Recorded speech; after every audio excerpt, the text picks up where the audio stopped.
Buddhāvataṃsaka, the Flower Ornament Sutra, Book 5, The Flower Bank World.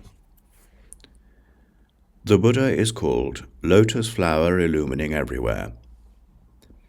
Above this, past as many worlds as atoms in a Buddha field, is a world called jewel mine ornaments, shaped like 4 continents, resting on a mountain of jewel necklaces, covered by clouds of blazing jewels, covered by clouds of light rays from jeweled crowns, surrounded by as many worlds as atoms in 15 Buddha fields.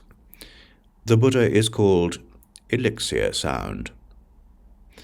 Above this, past as many worlds as atoms in a Buddha field, is a world called sandalwood moon, octagonal in shape, resting on a sea of indestructible precious sandalwood, covered by clouds of pearl flowers, surrounded by as many worlds as atoms in 16 Buddha fields, all uniformly pure.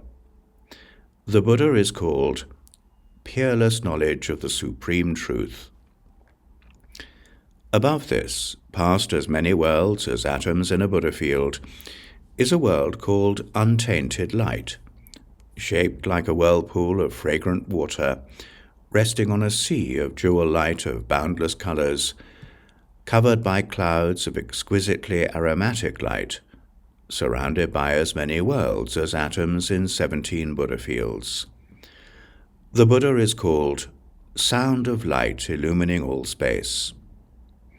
Above this, past as many worlds as atoms in a Buddha field, is a world called array of beautiful flowers, spiral-shaped, resting on a sea of all flowers, covered by crystal clouds of all musical sounds, surrounded by as many worlds as atoms in 18 Buddha fields.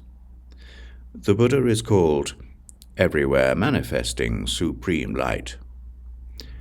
Above this, past as many worlds as atoms in a Buddha field, is a world called array of supreme sounds, shaped like a lion throne, resting on a sea of golden lion thrones, covered by clouds of banks of lotuses of all colors, surrounded by as many worlds as atoms in 19 Buddha fields. The Buddha is called universal light of renown for boundless virtue.